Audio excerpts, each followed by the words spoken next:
Hello and welcome to your Wednesday Maths. It's the 4th of February 2021 and we are continuing with our topic on time, okay? And in today's lesson we are going to be identifying quarter past on an analogue clock, a very important skill indeed. So I hope that you are ready, you are sat and you're ready to learn and you've got your listening ears on. Okay, first things first, let's get our maths brains all warmed up.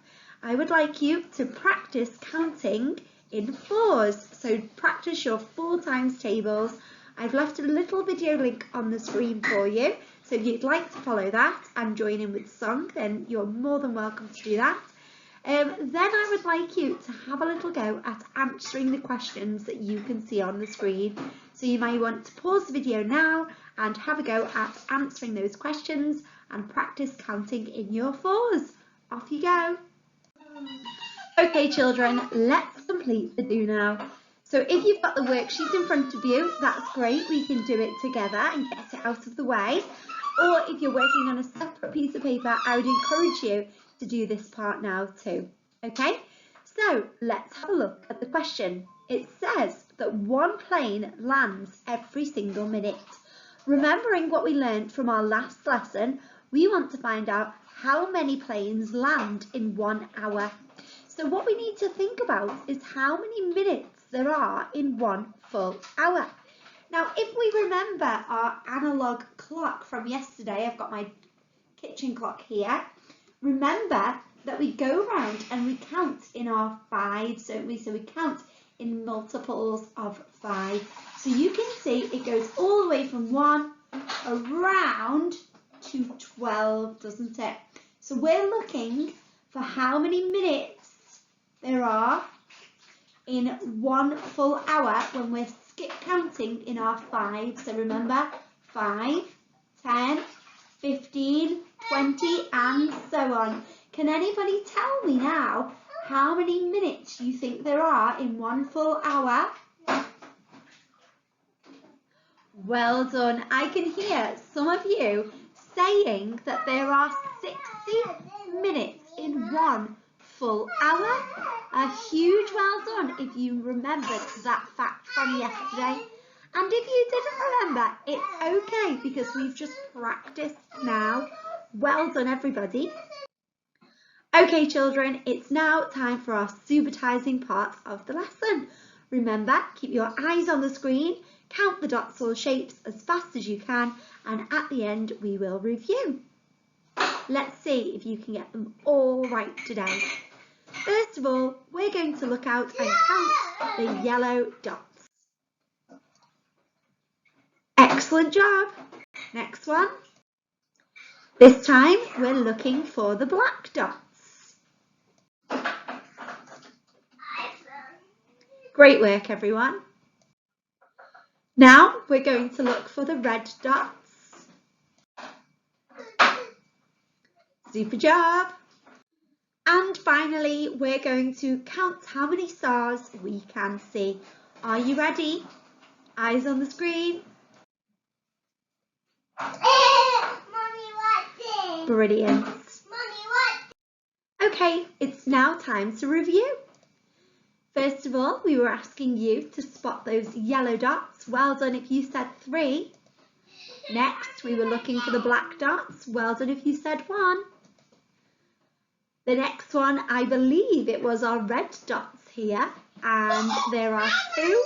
So well done if you said 2. And in the final example, we were looking for the stars. Well done if you managed to spot that there are in fact 3. Okay, my turn, your turn. Let's remember our key vocabulary and see if any new ones have been added today. Hour, minute, hour hand, minute hand, quarter past, half past, o'clock, scale. Hey, I've noticed some new words on our key vocabulary today. I've noticed half past, and I've also noticed quarter past. Remember when we were halving and halving again to get a quarter? Think about that, because that will help us in today's lesson. So imagine a clock.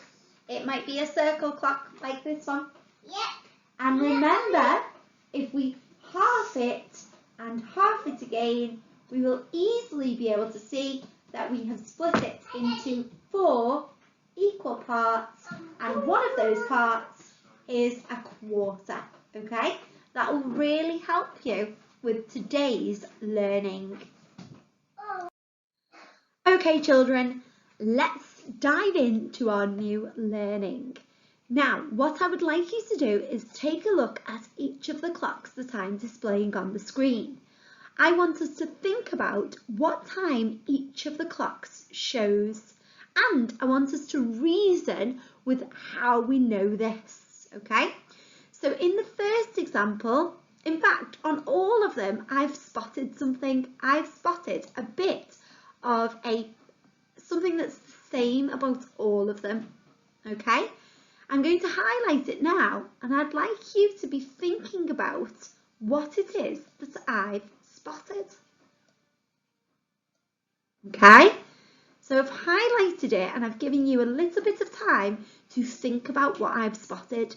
And I've spotted that on each of my clocks, although the minute hand, the blue one, is different on each of them, this red one seems to be quite the same, doesn't it?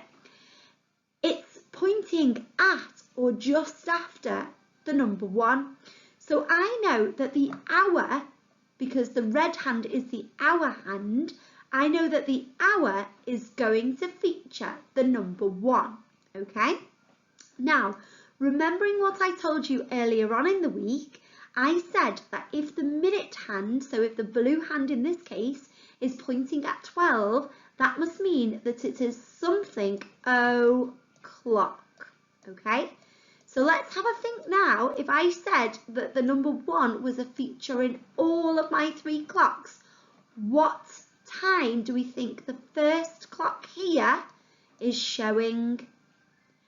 Excellent, it's showing 1 o'clock, isn't it? Because the hour hand is pointing at the number 1 and the minute hand is pointing at the 12. So we write that as 1 o'clock. Now let's take a look at the second clock, okay? Now if we look at the second clock, we can see that the hour hand, the red one, is still pointing at the number 1. It's a little bit, it's moved on a little bit, but it's not quite moved on to the number 2 yet. So what we say is we say that it's still on the number 1, okay? So it's still the hour of 1. Now, what we need to look at though to help us to write the time down is we need to look at the minute hand, because the minute hand has moved. It's moved and it is now pointing at the number 6. Can you all see that? Excellent, it's pointing at the number 6. Now, what do we know about the number 6 and the number 12? Well, we know that 6 is half of 12, okay? And if we have our circle like this, if I was to draw a line down the middle, we would know that that's half, isn't it? So we know that the minute hand is pointing halfway around the clock, isn't it? So we write this as half past something, okay? Because when we're looking at our clock, we have one side of the clock that is past and one side of the clock that is to. So this side of the clock here is known as past, okay? And this half of the clock on the other side is known as to. And this is something which we will explore later on in the week. But I just wanted to drop that little bit of information in now so that you're ready for the next part of the week. So when we're looking at where this hand is pointing, this blue hand, it's pointing at the number 6. It's halfway past something. Which number did I say that all of the clocks had in common? Excellent, 1. So this clock is showing 1/2 Excellent, good work guys. Now the final one is a little bit trickier, okay? I'm going to draw something which might help you, okay? So have a little look what I'm going to draw, because in this example, the minute hand, the blue one, is pointing at the 3 and the hour hand is still pointing at that 1, okay? So let me just draw something on my screen now to see if you can notice something. You might have already spotted it, okay? What's Miss Thompson done? She's done something. Excellent. She's halved it and halved it again. And when we half it and half it again and split it into 4 parts, we know that we have quarters, okay? So we now have quarters. And we know that the blue hand, in this case, when it's pointing at the number 3, is one of the quarters, isn't it? Okay? So we write this as 1/4 past because it's still on the past side of our clock. So we would write this as 1/4 past something. What would it be 1/4 past? Excellent. It would be quarter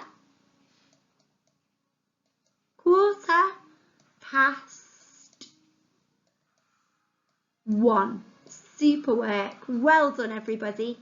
It is indeed 1/4 past 1 because it's quarter of the way around the circle or around the clock, and it's on the side of past. Okay, it's not on the side of 2, it's on the past side of the clock. Well done, everybody. That's such tricky work, but don't worry, we're going to continue to practice this throughout today's lesson.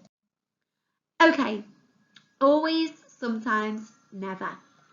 When the time is 1/4 past, the minute hand always, sometimes, or never points to 15 on the minute scale. So let's have a look at these 3 clocks that we've got here. We've got one that shows 1/4 past 1, one that shows 1/4 past 2, and one that shows 1/4 past 3. Let's look at that minute hand. Remember, the minute hand is the blue one that you can see. Is this blue hand always, sometimes, or never pointing at the 15-minute scale? Okay, so remember, when we go around our clock, for the minutes, we count in our 5s. 5, 10, 15. Okay, so when it's pointing at 3, it is 15 minutes, isn't it? Okay, it's 1/4 past. What about this one? So that one was true, and hopefully you'll be able to see that it is the same for all of these 3 clocks. So is it always, sometimes, or never true? Have a little think now. Well done if you said that it is always true. When the time is 1/4 past, that blue minute hand in these clocks is always pointing to the number 3. And we know that when we look at our minute scale, where it counts up in our 5s, we know that that's always going to be 15, isn't it? Okay, time for our talk task today.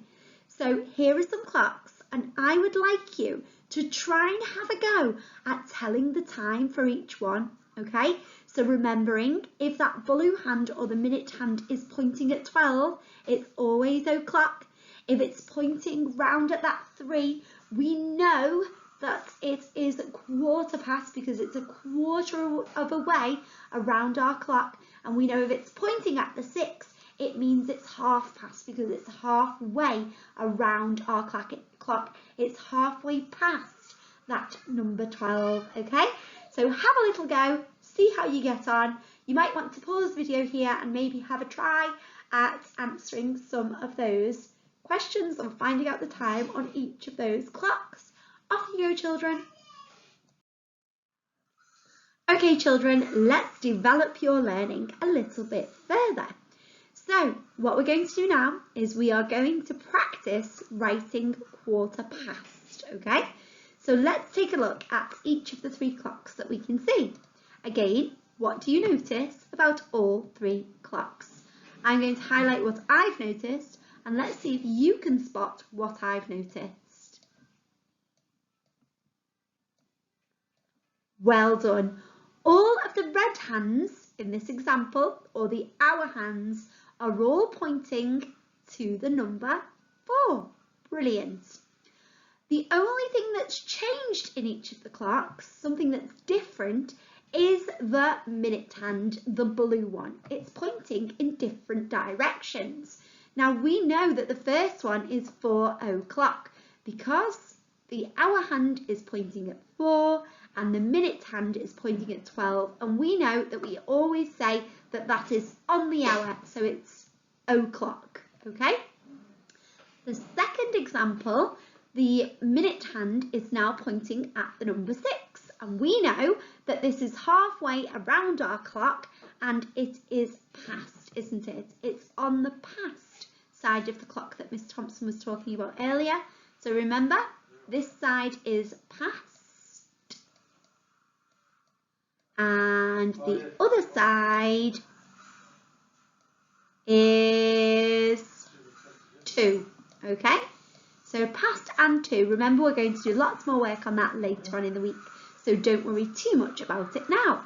So remember, we say that it is halfway past the number 4, okay? Now, this final one, how are we going to write this one? So we know that the hour hand is pointing at 4 and our minute hand is pointing at 3. And when the minute hand is pointing at 3, we know it is quarter past, half past, o'clock. What do we think it is? Excellent, well done. It is quarter past, and we always have our number 4 in this example because that's something that we have in common on all of our clocks. The hour hasn't changed, so we write it as quarter past 4. Well done, everyone. Okay, what would we write for each of these then? So you might want to pause the video now and have a little chat about what you would write, remembering to spot what's the same first and what's different about each of the clocks. And then you may play the video again and I will reveal the answers. Okay, so I spotted that for each of the clocks, the thing that they all have in common is they all have a number 7. The hour hand is always pointing at the number 7. So that's something that will not change when I write about each of these clocks. I know that the first one, the minute hand, is pointing to 12. So I know we write that as o'clock. So the first clock is 7 o'clock. Well done if you managed to spot that too. In the second example, I can see that the minute hand is pointing all the way around at the number 6. And I know that when it's pointing at the number 6, it's halfway around my clock. So remember, I would write this as something past something else. What is it? Well done. It's half past 7 because it's halfway past, it's halfway around the clock and it's on the past side, isn't it? Okay, and the third example, let's have a look at that together. Remember, when the minute hand is pointing at the 3, we know it is a quarter of a way around our clock. So we write this as quarter past something, okay? What is it quarter past? Well, remember, we have 7 in common in all of our clocks. So we would write this as quarter past 7. Well done if you managed to identify some or all of the answers for each of the clocks. I've just got them written down for you on the screen now too. Okay children, now time to explain your main activity for today. So in the first part of the activity, you've got some clocks and you need to match them up to their correct word. So I think you've got 4:30, 4:15 and 9:15. So you're just looking and reading the scales on the clock, so where the hands are pointing, and matching that to the correct word. Then underneath that you've got some empty clocks, and underneath those clocks you've got the timings written out, okay? And your job will be to draw the hands on the empty clocks. So you'll be drawing the minute hands and the hour hands for each of them. Now it might be useful to use different colour pens to do this. So you could use a blue pen or pencil to draw the minute hand and a red one to draw the hour hand. Remember what we've talked about during this lesson. When it's pointing at 12, that means it's o'clock. When it's pointing at the 3, that means that it is 1/4. And when it's pointing at the 6, we write it as 1/2, okay? So hopefully that will help you when you come to do this activity. And remember, we write the hour by whatever is written down in our timing. So for example, if it says 3:15, then our hour hand will be pointing at the 3. If it says 5:15, then our hour hand would be pointing at the 5. If we said 6 o'clock, then the hour hand will be pointing at the, excellent, the 6. Brilliant. Okay, well hopefully you should get on okay with that activity. And don't worry if you haven't got the worksheet, it's absolutely fine if you draw out your clocks on a separate piece of paper, okay? So hopefully you won't find this too difficult today. It is a little bit tricky. We always find time a little bit difficult. So it's made even more difficult with us not being at school at the moment. But hopefully I've explained it in the best way that I can there for you. And hopefully you'll be able to access the main activity. As always, if you do have any difficulty whatsoever, we are just at the end of Teams, so just give us a little message and I'm sure we'll be able to set up a little intervention for you, okay? Now, if you would like to take your learning a little bit further, then you may want to join in with our Chilli challenge. Now, today's Chilli challenge is a bit of a problem-solving challenge because it says this: the train leaves Rainhill Station for Liverpool Lime Street at 1/4 each hour. It operates, or it works during the hours shown on the clocks. How many times will a train stop at Rainhill if it stops at 1/4 each hour? So the first thing that you need to do for this part of the activity today is you need to think about what the time shows on this clock and what the time shows on this clock, okay? We know that both of them are pointing at 12, so we know it's going to be something o'clock. And this is the time that it opens over here. This is the time that it opens and the trains start to run from Rainhill to Liverpool Lime Street. And this one is the time when it finishes, okay? So the time when it starts is here and the time when it finishes is there, okay? And what we need to do is we need to work out what each of those clocks say, and then we will be able to work out if it stops at 1/4 each hour, how many times will it stop at that station, okay? So how many times will it pass through Rainhill Station? So how many times does the clock pass 1/4 from 1 o'clock until 6 o'clock? So it would go around once, one time when it's 1 o'clock till 2 o'clock. Again when it goes from 2 till 3. Again when it goes from 3 till 4. Again when it goes 4 till 5. And hopefully you get the idea of what you need to do to work out the answer, okay? Thank you all for joining in with your maths today, and I look forward to receiving your work a little bit later on. Bye bye for now, everyone.